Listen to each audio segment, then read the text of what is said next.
Um, so in December of last year, 8 leaders from across Canada had the opportunity of a lifetime to board the HMCS Regina and experience life at sea with the Canadian Royal Navy. Today, we are very lucky to have them share their experiences, their lessons, and their stories with us. Before we get started, though, we have to acknowledge, of course, and it's important to acknowledge that at least I am recording today on the ancestral territory of the Halkomelem-speaking Stalo people who have occupied these lands since time immemorial. UFV recognizes and honors the contribution that Indigenous people have made and continue to make to our community. Since it may have been a little while since we participated in a virtual talk, we'll just go over some etiquette. Guests, if we could ask you to please keep your cameras off and your mics muted. Just a note that the session is going to be recorded. So we will be recording our speakers today and posting it online. So when we're doing things like asking questions, we want to make sure that all of our questions, are going to reflect well on the university and our guests. With that in mind, while our presenters are speaking or afterwards, if you want to submit your questions by text in the chat, I'll go through those and I'll select some of the best questions to ask during our Q&A. Let me introduce our participants. So Dr. Edward Akuffo is an associate professor and the chair of our Department of Political Science at the University of the Fraser Valley. Charlotte Duval-Lantoine is the Ottawa Operations Manager and a Fellow at the Canadian Global Affairs Institute. John Copple is the Regional Director, Advisor Solutions at Canada Life. And last but certainly not least, Matthew Lindberg is the Dean of the School of Construction and Building Sciences at the Northern Alberta Institute of Technology. So each of our participants is going to have about 5 minutes to talk about their experiences, after which you, the audience, will have an opportunity to ask questions and get some answers. So without further ado, I will turn things over to our very own Dr. Edward Akuffo. Right. Thank you very much, Dr. Noah Schwartz. It's a pleasure, to be here and to see my colleague, classmates, Matthew and John and, Charlotte, join us. Unfortunately, Gibby Armstrong is unable to join us today as she is under the weather. Now, before I begin my substantive, comments, I would like to, to salute Vice Admiral Angus Topshee, the 38th Commander of the Royal Canadian Navy. I would also like to salute Rear Admiral Christopher Robinson, the Commander of Maritime Forces Pacific, and to salute Captain Jeremy Sampson, who is the Commander of His Majesty Canadian ship Regina, and his officers and men on that majestic, ship, the ship that gave us a lifetime, experience. And last but not the least, I would like to salute Lieutenant Commander Michelle Dunlop, who did an outstanding job of organizing this life-changing, experience on HMCS, Regina. Now, in fact, I was very thrilled when I received an invitation, from Lieutenant Commander, Michelle Dunlop, to join the Canadian leaders, at sea, because my research, focuses on Canadian foreign and defense, foreign and security policy on the African continent. And I've looked at peacekeeping and small arms, trafficking, issues on the continent. But recently, I've started looking at Canadian maritime operations on the African, continent. In fact, Canada has participated for the past few years, a US-led maritime operation exercise called Exercise Obangami, Express.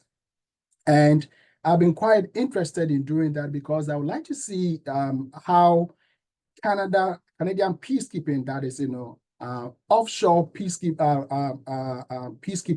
operations, has any link with, its offshore, activities, or the role of maritime capability and how that, support, peacekeeping and operations. So I've been quite interested in these kind of issues or, questions. Now, joining, the Canadian leaders, at sea was a great opportunity for me to see at firsthand what the Royal Canadian Navy is doing in protecting Canada and in defending, Canadian interests, abroad. In fact, it was an eye-opener. It was a very life, changing, experience, getting, there, on the ship, itself.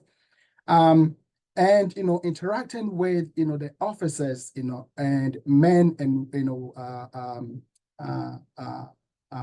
men and women who are sailors, on the ship. Now, on the trip, I learned, three important roles that, the Navy, play.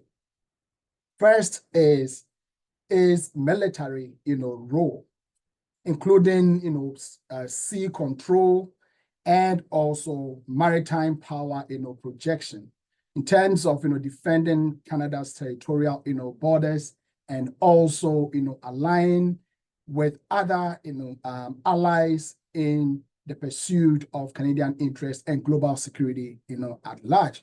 In fact, that brings to mind, the work that the Canadian Navy, did with the North Atlantic Treaty Organization off the coast of Somalia, and in the early part of this century, and how that helped, to prevent, piracy and armed robbery at sea and other kinds of, insecurity or threats, on the sea. Now, the second role that I learned about the Navy, which is very interesting, to note, is their diplomatic, role, including track 2 diplomacy, engaging in public, projecting, that kind of, image that brings or help to build relationships with the public, but also with, the international, community, and also providing humanitarian, assistance, supporting, humanitarian needs of people, around, the world. And lastly is constabulary, role, that is including sovereign, patrol and search and, rescue, on the sea, because the sea can be a very rough, place. Now, three things that I took, from this, aside from learning the role of the Navy. Number one was how efficient and precise the Navy, operated. The men and women and the officers, on board. How efficient, they operated and how precise, they made, decisions. We had the opportunity to watch, navigators who were being tested. And it was such an eye-opener to see how these folks, we were told, had slept for just 2 or 3 hours for more than 24 hours. For 24 hours, they have slept for that short period of time in order to get ready for this to be tested. Now, aside from efficiency and precision, I also learned about the family relationship on the ship. In fact, these are people who are not, blood related, if you may want to say it that way. But the kind of unity and the friendship and the relationship that I saw on the ship was quite, incredible. It was a family joining together for an adventure of, protecting the interests of Canada and protecting, Canadian, Canadian, territory.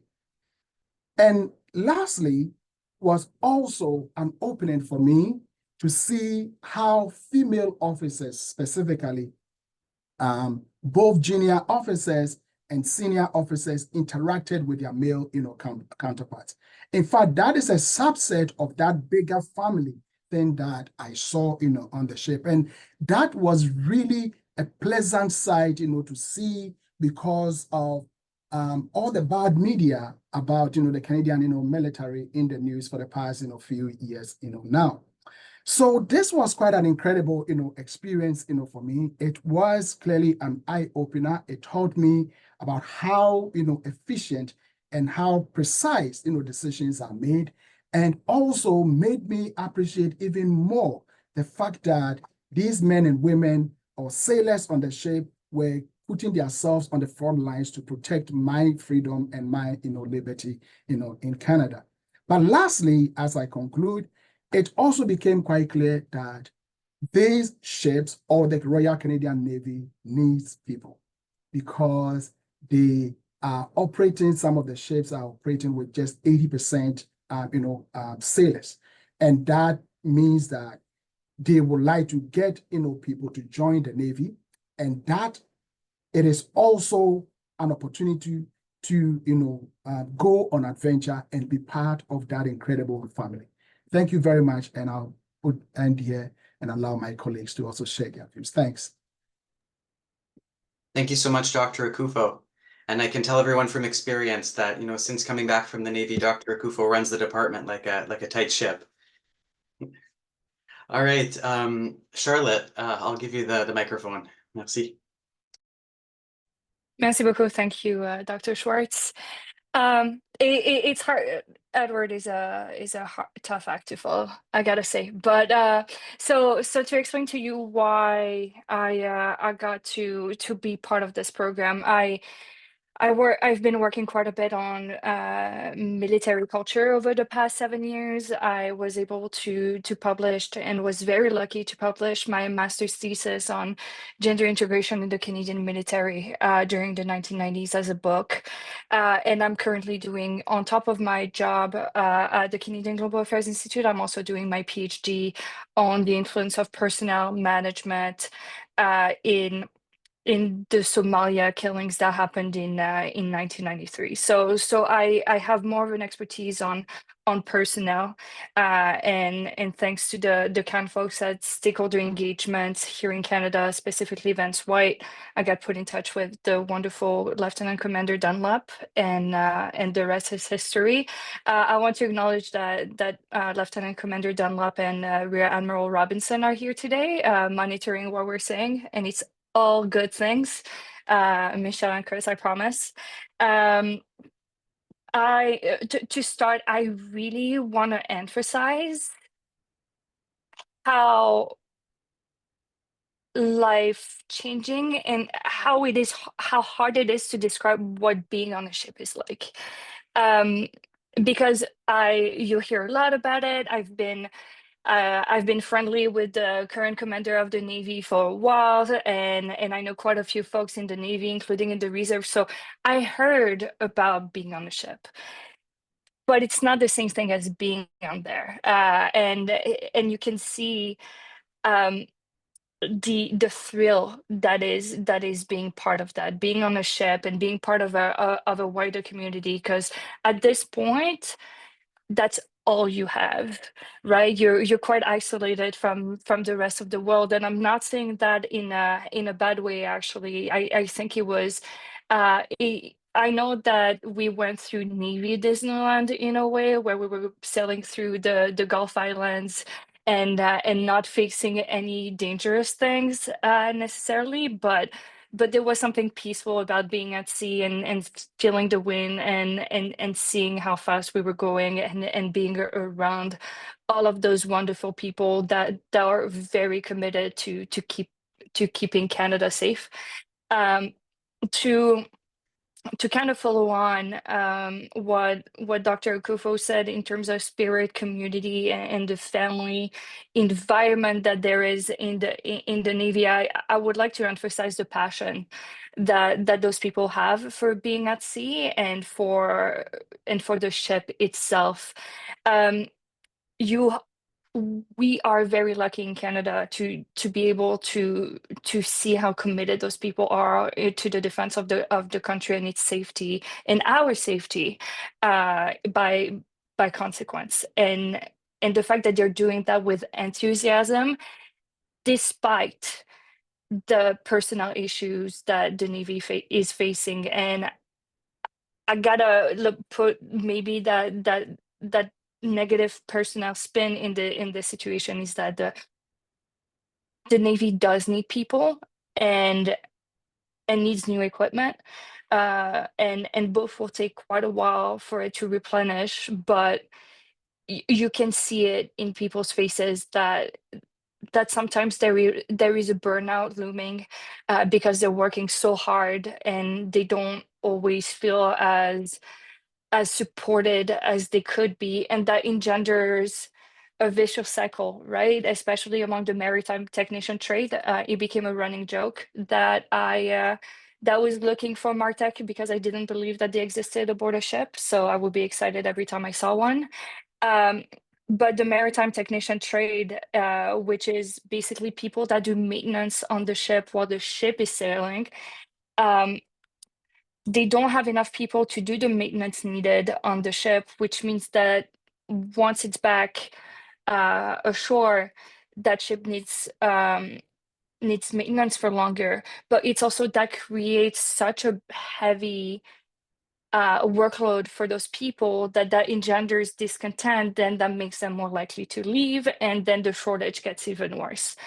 So there is this idea of there is a shortage of people that needs to be filled, but I really want to emphasize that the Navy, to me, and that will be my last point, to me, being at sea for those 48 hours, is that the Navy is, and the Regina, maybe more specifically, is such a positive environment. It is difficult to be on a ship for days. It is not easy, but the commitment, the passion, and the love and appreciation that they have for each other is something that makes the Navy a very, very special institution. Merci beaucoup, Charlotte. Thank you so much. I'm going to turn the microphone over to John.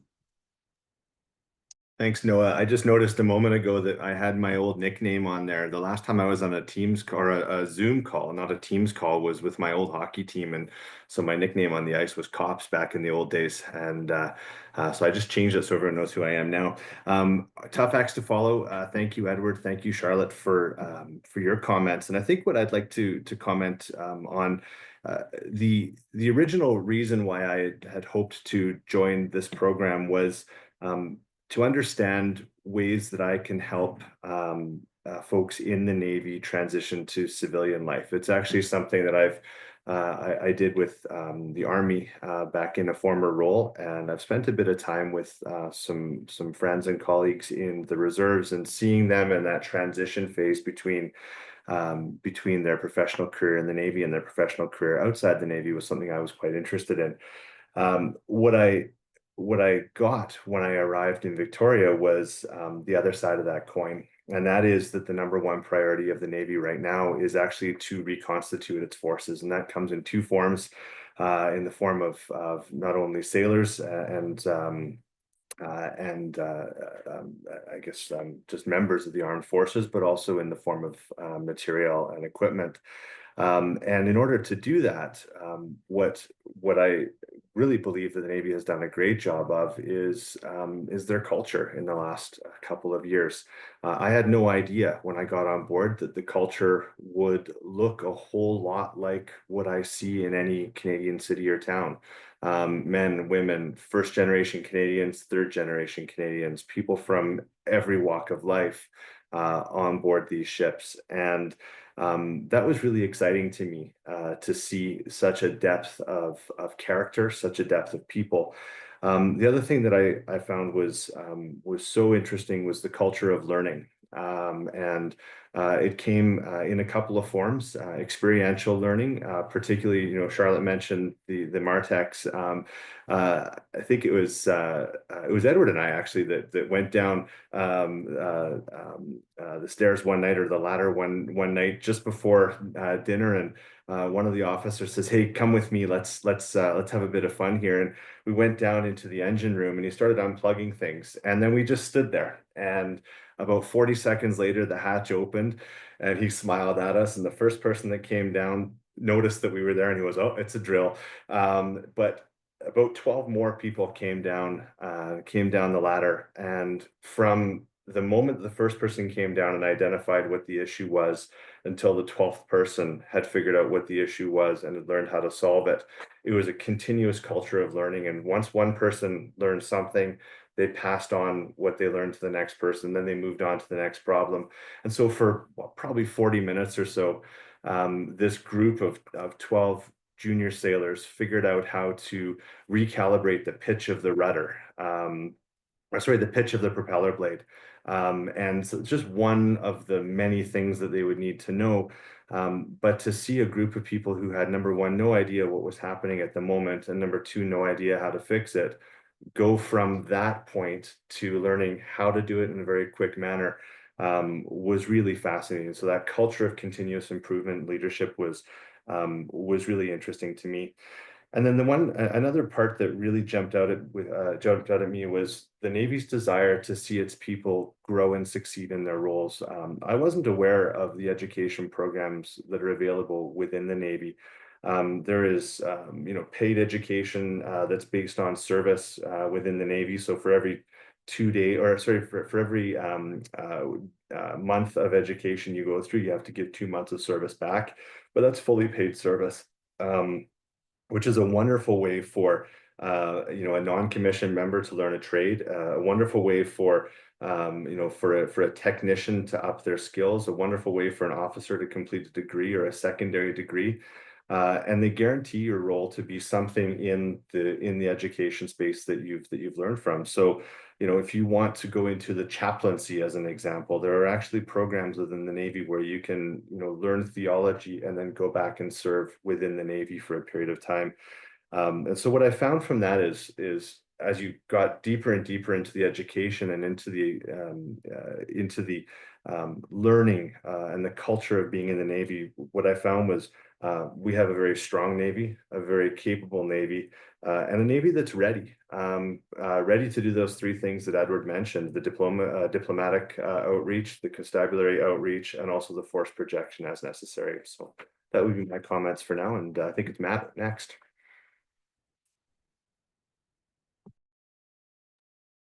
Thanks so much, John. Yeah, I'll turn it over to Matt. Thank you. And yes, some tough acts to follow. Certainly some unique perspectives. And I think the thing that has made this alumni team so strong is the different perspectives that we all brought to the scenario and the experience that we were able to participate in back in December. My name is Matt Lindberg. As was mentioned by Dr. Schwartz, I'm the Dean for the School of Construction and Building Sciences here at NAIT, which is located in Edmonton. I just want to make sure that I acknowledge that that NAIT is located on Treaty 6 territory. We certainly seek to learn from the history and the lessons that have come from before us, and to draw on the wisdom of the First Peoples of Canada here at NAIT and in our region. Yeah, it was certainly an interesting experience. I am a proud tradesperson. I'm a plumber gas fitter by trade. And one of the things that I've been so lucky to do is to work on creating programs both into and out of skilled trades education. There's often some stigmas that we need to overcome when we're talking about skilled trades people. There's thoughts around what their education should look like as they enter into, and what their capability might be as they exit out of their training program. And I think that was one of the things that struck me the most about the opportunity to participate in this activity, was the amount of education that our military folks are immersed in as they're going through their experiences, and how we might be able to leverage that education, but also the experiences that they bring, especially from a leadership perspective, and recognize that into credentials as they're looking to either build on their credentials as they're in military service, or as John had mentioned, as they transition out of military service and back to a civilian life. So really unique opportunity for me to kind of have conversations. And that's one of the things I appreciated so much about the experiences, that we were encouraged to have conversation with anybody that was on that ship and find out what their thoughts were. And they even prefaced it: you're going to hear some great things, and you're going to hear some not so great things, but we really don't want you to have kind of a sugar-coated experience here. We want you to truly feel like you're immersed in the Navy culture and the Navy experience as we went through that. So I truly appreciated that perspective. Kind of three things that I wanted to kind of highlight as we go through this, and I touched on it already, is that quality of the training and the depth of the experiences that our members really get an opportunity to experience. Navy service members are participating in a variety of different training sessions as they go through, and they really gain a lot of leadership experience. And so as John talked about, how they communicate, just sharing an understanding of what's happening around them and how they need to be able to respond to a scenario. I think that's just critical in the running of the ship and of the area that they're in, but it also just leads to how critical that communication is in order for them all to feel like they know how to problem solve and how to come up with creative solutions to what the things that they're dealing with. And I think leading into that was also the respect. It didn't matter whether you were working in the bowels of the ship, in the engines area, or making sure that there was fresh water going through all of the drinking water and all of the water systems in the ship, or whether you were on the bridge. Everybody had a respect, a mutual respect for the work that they needed to accomplish in order for the ship to function and for everybody to remain safe. Critical infrastructure is critical infrastructure. And if the engines aren't working and the power systems aren't working and the drinking water isn't there, nobody on the ship is going to be able to do that job. Likewise, somebody on the bridge is critical for the navigation components of it. And so if they're not doing their job, everybody's lives will be in peril. And so it was that mutual respect, regardless of what roles and responsibilities you had in that ecosystem. Everybody had that respect and truly understood the critical role that they played. And then the other thing was the third kind of takeaway for me was that continuous exercise, that train, train, train. You never really know what scenario is going to be thrown at you. And so it was a constant, I wouldn't say, yeah, it was a constant announcements over the PAs saying there's an issue over here, there's an issue over there. And likely 99.9% of the ones that were on the ship were exercises. If there was an actual issue, none of the military folks actually let on that we had a major issue on the ship. We were all felt very safe and very comfortable as we were going through the scenarios. But it was that repetitive piece of being prepared. You never know what's going to happen. Here's what we need to do if we need to respond quickly. And again, it was for the safety and the protection of that entire family that is on that ship. If they don't respond in a timely way, if they weren't able to understand and critically think through the challenges that were being thrown at them, there was going to be some issues that they were going to potentially even catapult into farther and continually cascading issues moving forward. So I think that was something that really struck me, is that respect, that continuous improvement, and the quality of the training that the folks on that ship have gone through in order to be prepared and able to serve our Canadian people. So that's my perspective. Thank you very much. Thanks so much, Matt. Thanks so much again to all of our speakers for sharing their perspective and insights. A reminder to our guests, please leave a question in the text box so we can pose them to our speakers. Before you do ask, though, I should tell you I already asked Professor Akuffo if they were allowed to fire the cannons, and he claims that they were not. So that question's been taken. While I'm waiting for folks to comment, I'm going to use my speaker's prerogative to ask the first question, if that's all right. So I heard a lot about some of the things that you noticed on the ship, some of the values that we see, like the learning culture, the respect, the discipline. If there was one lesson that you learned at sea that you want to apply to your life or career, or that maybe some of our participants today who are students can apply to their studies or their future career, what would those lessons be?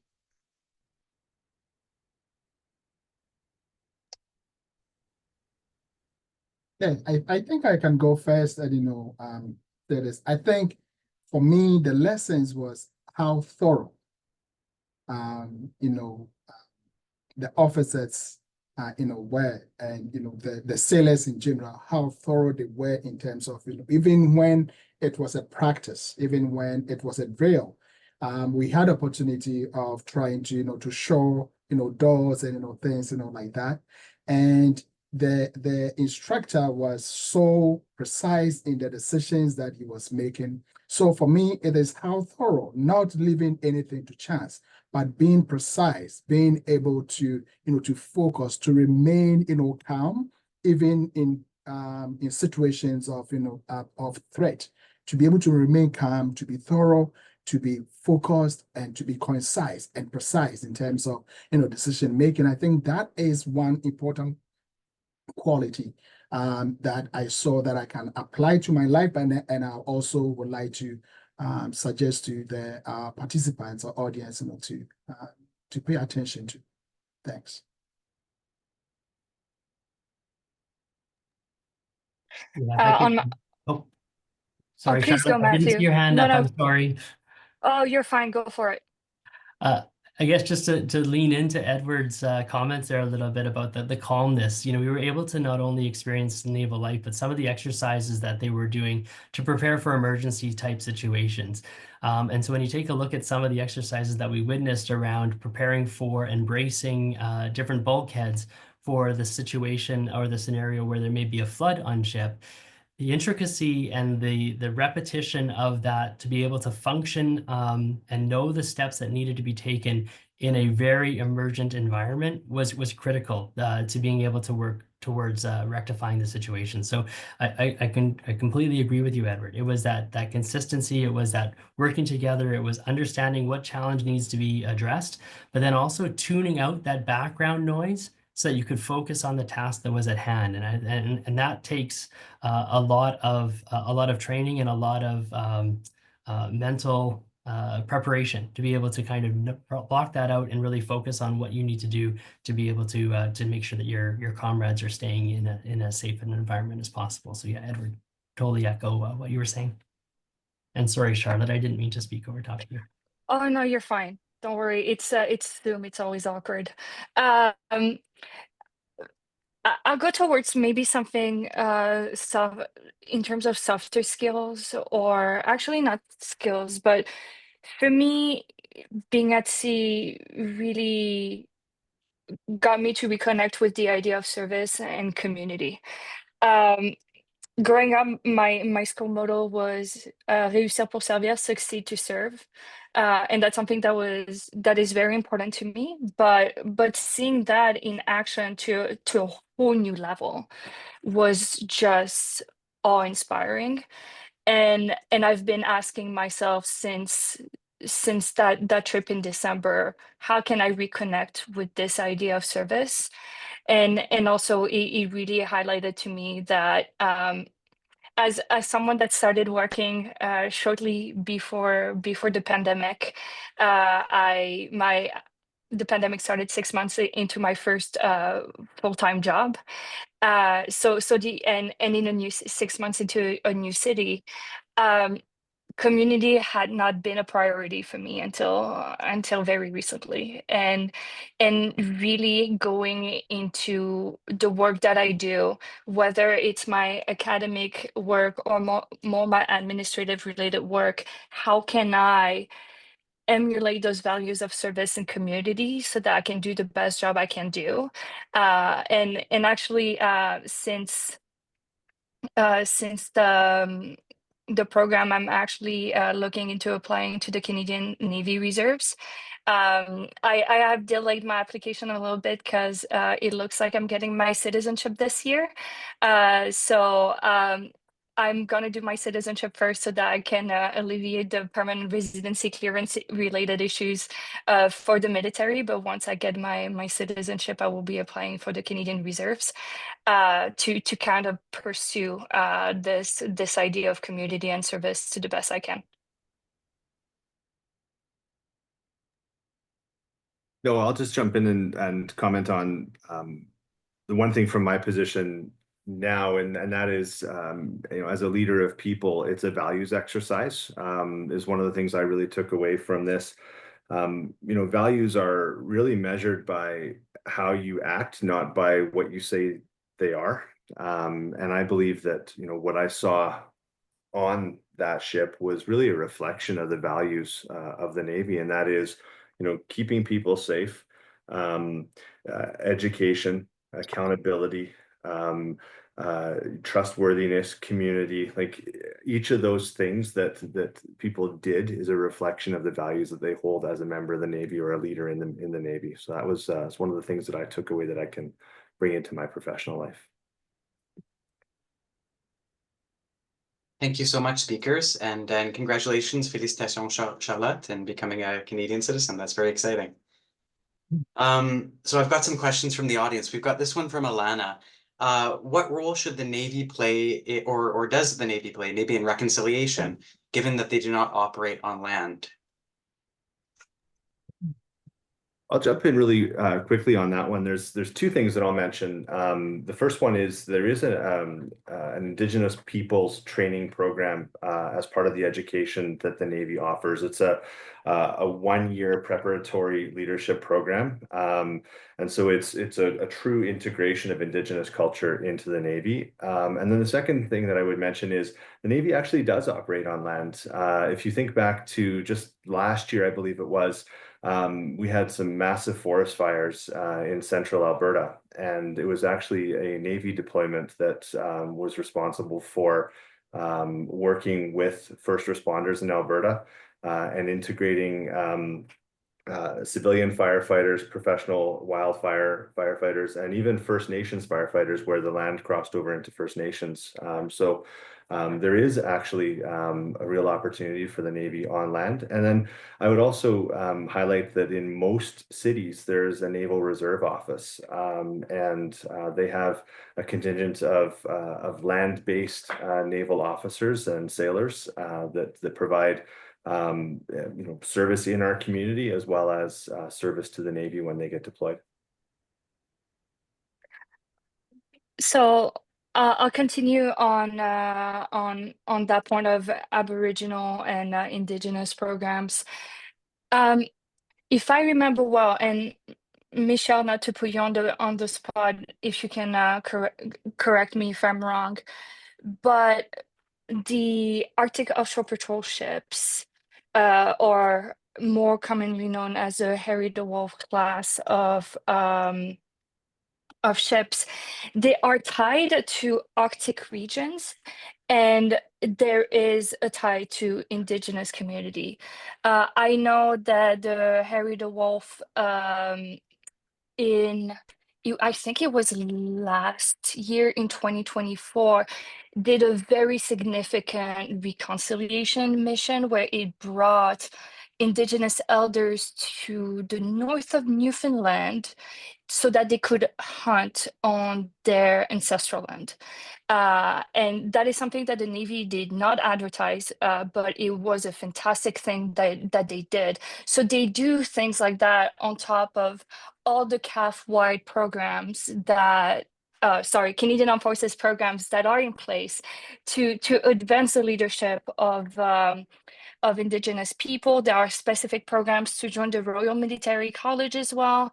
There is a champion for Indigenous people throughout the Canadian Armed Forces. There is a defense advisory group that is there to advocate to the senior leadership about Indigenous service members' concerns.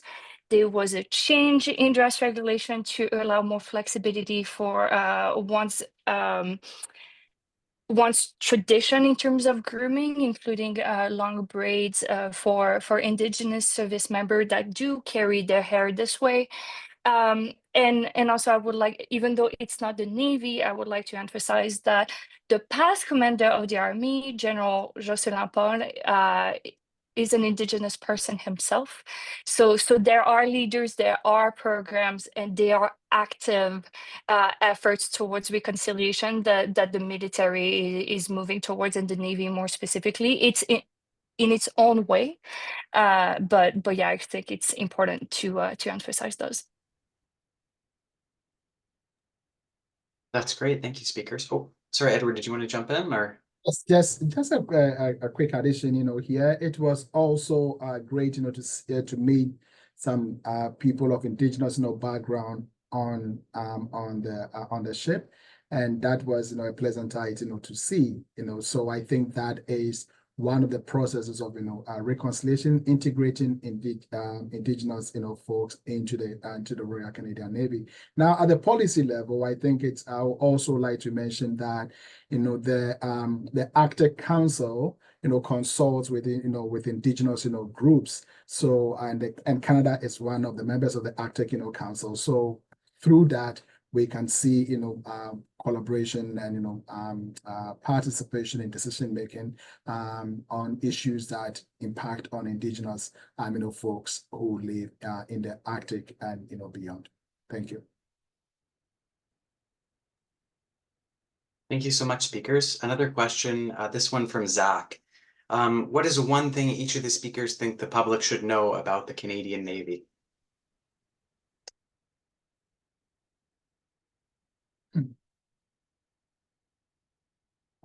Okay, goes back. Right.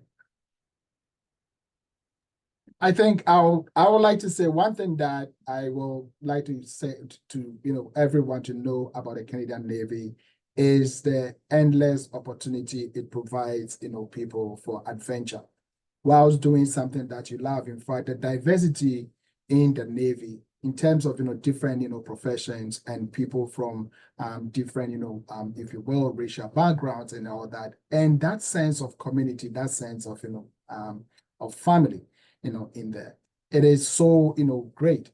And as I said in my comments, the Navy needs people like you and I to join, because there is a shortage of personnel. So yes, we need to to support the Navy whichever way we can to make it even more formidable in protecting and advancing Canadian interests. Yeah, I No, was. I would, oh, sorry, go ahead, Matt. Sorry, John. Yeah, you go first, bud. I was gonna highlight, I think the one thing that I think that folks understand and probably could gain better understanding of is the dedication that these service members have to their family, their naval family, as well as Canada as a whole. It's been mentioned a number of times, there are recruitment challenges, just like many areas across Canada. We don't have enough people for the jobs that we seem to have. And part of the challenge with that is you've got 80 or 70% of the people that are stepping up and doing 100% of the work. And so even though there wasn't a full complement, or may not have been a full complement on the ship while we were there, you've got folks that are stepping in and working 110% or 120 or 130% of the time in order to make up for that work. And that takes dedication, that takes a drive to really do the best that they possibly can.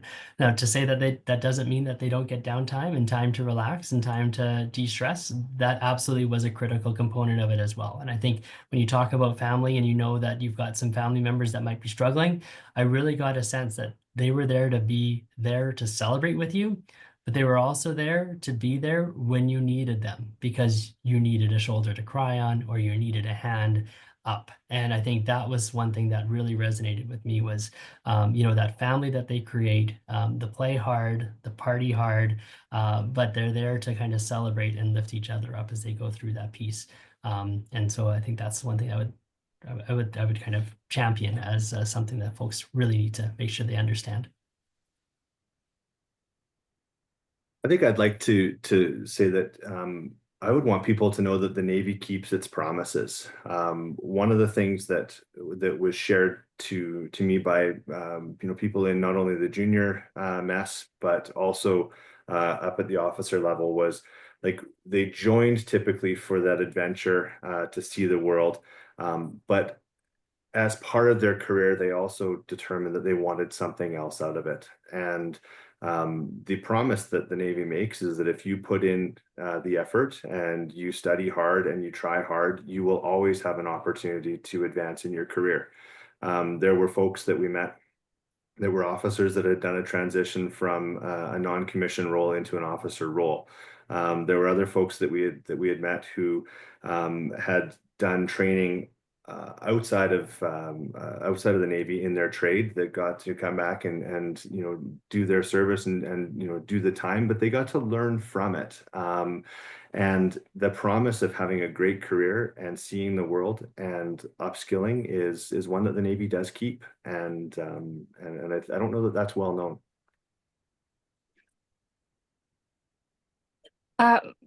For my part, I would like to emphasize two things, and it's actually connected to Adrian's question. Is one, service members, and especially the Navy, are not killing machines, that all they want to do is kill people and shoot guns. Because there seems to be a disconnect in that sense that like the military is just done for that, and that's a reality that is not there. It might not be true across the board. I have friends that are now majors and lieutenant colonels that joined the military in the early 2000s to fight in Afghanistan and protect their country. So, but they are army infantry people. So that is quite different. And you don't, this is not the reality in the Navy. If there needs to be something to use lethal force for the defense of Canada, that's a different question. But this is not like something that like you see bloodthirsty people. And I'm using this caricature because it's something that I see among people my age and younger to believe that of the military, and that's not true. We've met the biggest teddy bears of human beings during our trip. But related to that, I want to emphasize how diverse the Navy is, and how diverse a military career can be. You will never do the same job all the time. You may join the military as, well, in the example of Michelle, as a logistic officer, but then do something completely different and ending up either transferring to another occupation, but you won't be always on a ship. You will get to do other things. And you will have a position, and on a day-to-day basis, due to the nature of a ship, as Matt and John emphasized, you might be doing something different than what is traditionally your job description. So if you're seeking diversity, if you, in your life in terms of the tasks that you do, if you're looking for something that will be different every time, then joining the Navy or joining the military is a career for you, because you will not stay in the same position for 10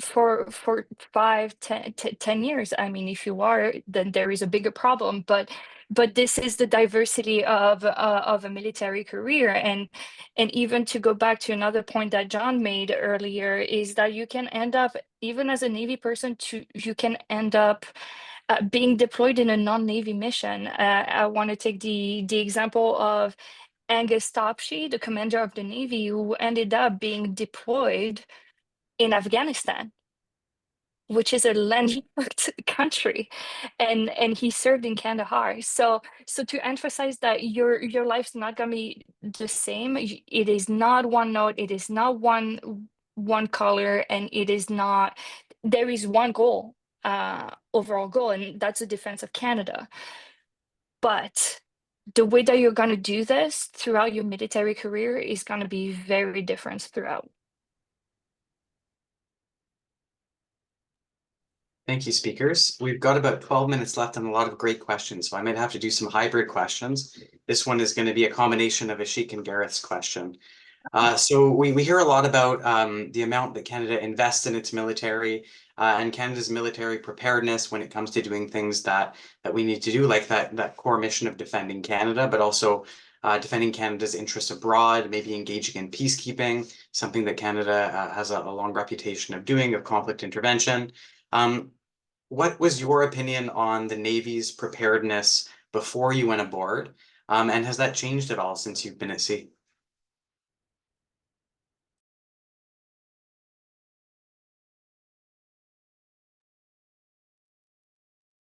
Okay, so I'll take a first stab at this question, again. My impression before I got on board was that, clearly, if you look at, the Canadian defense, strategy that was released in 2017 and the one that was released, last year, they both, highlight the need, to increase Canadian, defense, budgets, or, to create more diversity in terms of, bringing in more women, and all that. But what is also clear is the fact that these men and women also work under very, very tough, conditions, and that global threats are, multiplying, and there's multiplier of, threats. It's not just about, terrorism, but also questions relating to, armed conflict between, states. We see what is going on, humanitarian emergencies, and things like that. So clearly, the Canadian military in general, need that, kind of, support, specifically relating to the Navy. My understanding of, Navy and its capabilities were quite, limited. But after this particular,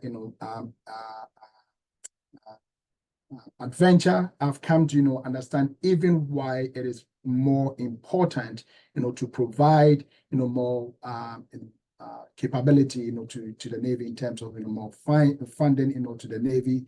Because if you look at, Canada actually, in terms of, it lands, border with the United States, you can maybe argue that it is more secure on land, but look at, the wide, oceans, the Atlantic, the Pacific, and, the Arctic. These are wide, spaces. And the only folks who can protect these borders are the Navy.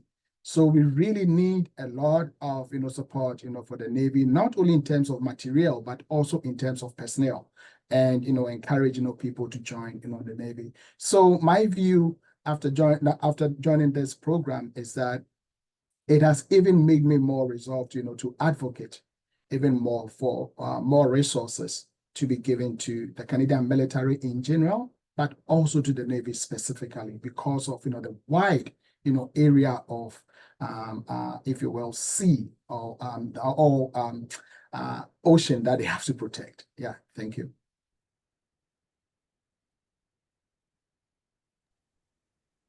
No, I think one of the things we have to separate is whether the Navy is ready for a massive deployment or regular deployment. And I would argue that there's a big difference. The first thing that we saw when we arrived at the jetty was HMCS Vancouver, who had just come back from Operation Horizon, which was a 6-month deployment in the Indo-Pacific region, a multinational operation, keeping the waters in and around South China safe for commercial fisheries, for parties that could be at war one day, trying to keep the sides apart. And to see the Canadian involvement in that was awe-inspiring. And knowing that there was probably 240 sailors dedicated to that mission was fantastic. The other thing is that the Navy is always ready to respond to needs on any of our coasts. And one of the things that we saw was the bomb disposal unit, which is always at 100% readiness for any bomb on the West Coast or any explosive device found on the West Coast. And this could be anything from, somebody with a hand grenade in grandpa's basement to something that floats up on shore that wasn't exploded in a maritime drill. And so to answer the question, I think they're always ready and they're always prepared. It just depends on the scope of the mission.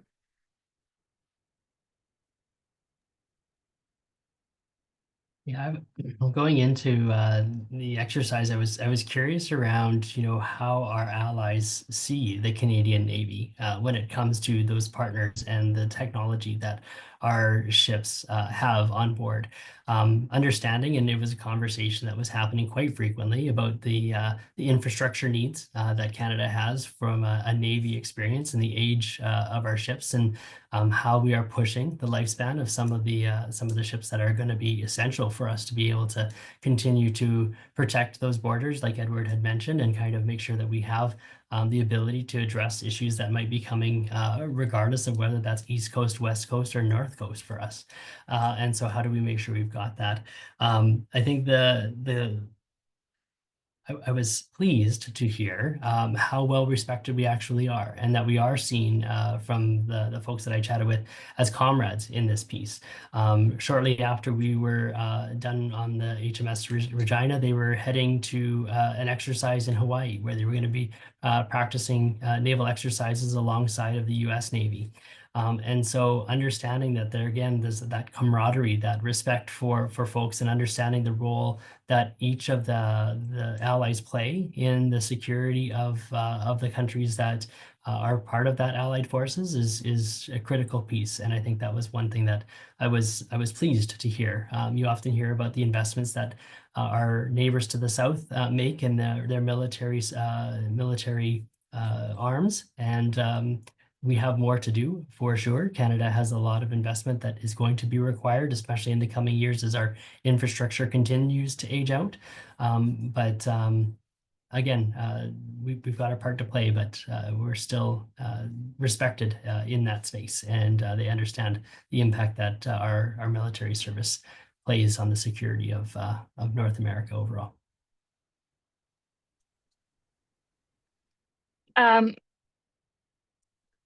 I'd like to really reemphasize what has been said by my three colleagues here. The Navy is prepared and ready because it knows that it has to do what it has to do their mission.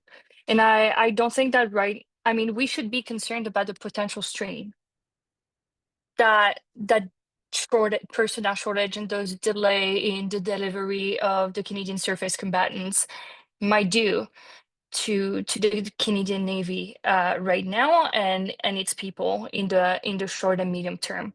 But it is ready. It will do what it has to do to accomplish the mission that is asked of them by the government of Canada. There is no doubt about that. But we need to be careful not to ask too much resilience out of our people and the Navy, for the simple reason that resilience can get to a breaking point. So we need to invest more, and if you can advocate for more investment in defense and more investment in the people that serve the Canadian military, and if we've inspired you enough to join the Canadian military, at least as a reservist, those would be fantastic contributions that you can make so that the people that serve right now can do it without burning out and continuing it without mental strain and physical injury.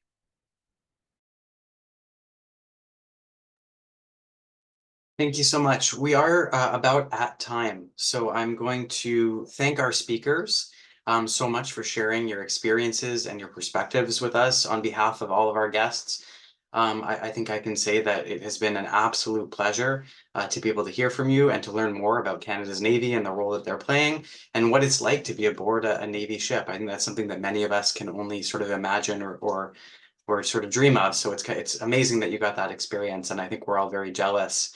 And thank you to all of our audience who came out. We had a big crowd today, about I think 70 people at its peak. So thank you for taking your time to join us with Politalk. And we're hoping to have another Politalk event coming soon. So please keep an eye on our Instagram page if you're not already subscribed at UFV POSC. Once again, that's at UFV POSC. You'll get the latest news on what's going on in the Department of Political Science. Thank you so much again. Thank you, merci, to our speakers. And I hope everyone has a great rest of their Monday.